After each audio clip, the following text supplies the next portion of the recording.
বিসমিল্লাহির রহমানির রহিম। আসসালামু আলাইকুম।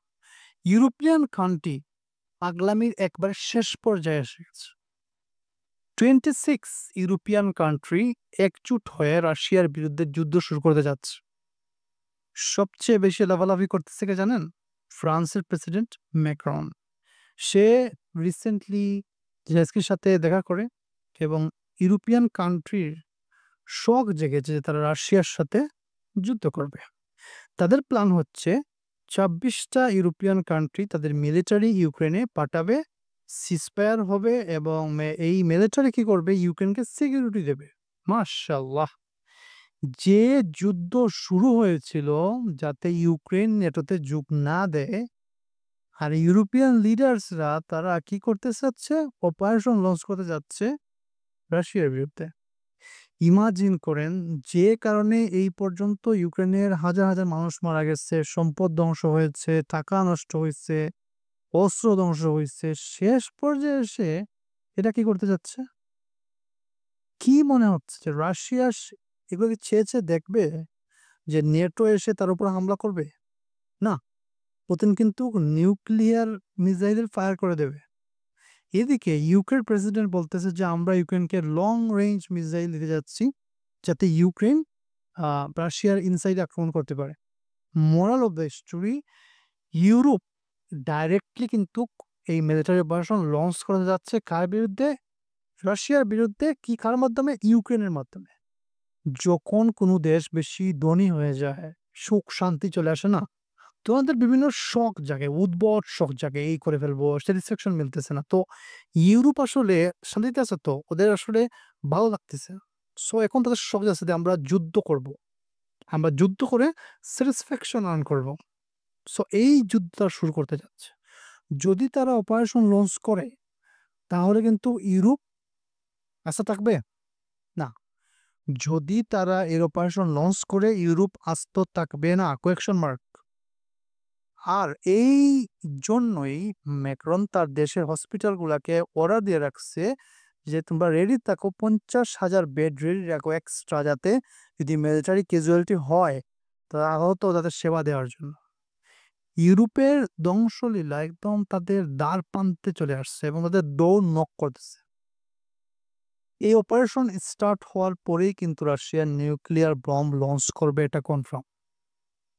এখন এটা কেন হচ্ছে? আমরা একটু হিস্টোরির দিকে একটু মুভ করি। প্রাচীন যে ধনী এলাকাগুলো ছিল, ইতালি, রোম ছিল, সোভিয়েত ইউনিয়ন ছিল আমাদের অনেক বড় একটা পাওয়ার, সুপার পাওয়ার ছিল সোভিয়েত ইউনিয়ন। ওরা কিভাবে ধ্বংস হয়েছে? ওরা একদম সুখী সমৃদ্ধি একটা এলাকা ছিল। ঠিক আছে? সবচেয়ে বড় এলাকা ছিল এবং ওদের টাকা পয়সার অভাব ছিল। সবকিছু ছিল ওদের কাছে। কিন্তু এই যুদ্ধের নেশার কারণে সোভিয়েত ইউনিয়ন ভেঙে টুকরা, টুকরা হয়ে গেছে। সো এখন ইউরোপ, হ্যাঁ, ইউরোপেরও ধ্বংস ঠিক একইভাবে হবে। কারণ ওরা একদম সুখী সমৃদ্ধ হয়ে গেছে না? এখন ওদের ধ্বংসের সময় চলে আসছে। ওদের শখ যাচ্ছে যে মানুষ ক্ষুধার্তে কেমন থাকে, আহত হলে কেমন লাগে, বম পড়লে কেমন লাগে, ওগুলো দেখতে চায় ওরা। এইজন্য আসলে ওরা মানে গায়ে পড়ে যুদ্ধ শুরু করতে যাচ্ছে। রোম ছিল অনেক বড় সুপার পাওয়ার ছিল রোম। রোম কি আছে? না, রোম ধ্বংস হয়ে গেছে। ঠিক এইভাবে ইউরোপের এই সবগুলা কান্ট্রি কিন্তু ধ্বংসের দ্বারপ্রান্তে আছে এবং ধ্বংস হবে, এটা কনফার্ম। কারণ রাশিয়ার সাথে যখনই ওরা লঞ্চ করবে অপারেশন, মানে ওরা তো শান্তির জন্য যাচ্ছে ইউক্রেনে, শান্তি প্রতিষ্ঠা করার জন্য, কিন্তু যখনই ইউক্রেনে প্রবেশ করবে তখন কিন্তু রাশিয়ার আর কিছু করা থাকবে না, পুতিনের আর কিছু করার থাকবে না। কারণ হচ্ছে ২৬টা দেশের সাথে একা রাশিয়া লড়াই করাটা কিন্তু কঠিন হয়ে যাবে। আর যখন সে দেখবে কঠিন হয়ে গেছে তখন কিন্তু সে সরাসরি নিউক্লিয়ার চাপ দেবে। কারণ তার কাছে 6000 ওয়ারহেড আছে। ১-২ হাজার ছেড়ে দিলে কি হয়েছে রে ভাই? পুরা ইউরোপ একদম মাটির সাথে মিশে যাবে এবং তাদের ধ্বংস কিন্তু একদম দ্বারপ্রান্তে আছে। আমেরিকা কি করবে? ওদের আগে পুশ করে দিবে। ওরা পিছনে বসে থাকবে এবং যাতে ওরা ধ্বংস হয়ে যায়। ওরা চাইবে যাতে ইউরোপ ধ্বংস হয়ে যাক। এটার মেইন প্ল্যান এখানে আছে। এটার মেইন প্ল্যানে আছে হচ্ছে ইসরায়েল। ওদের টার্গেট হচ্ছে ইউরোপকে ধ্বংস করে দেওয়া।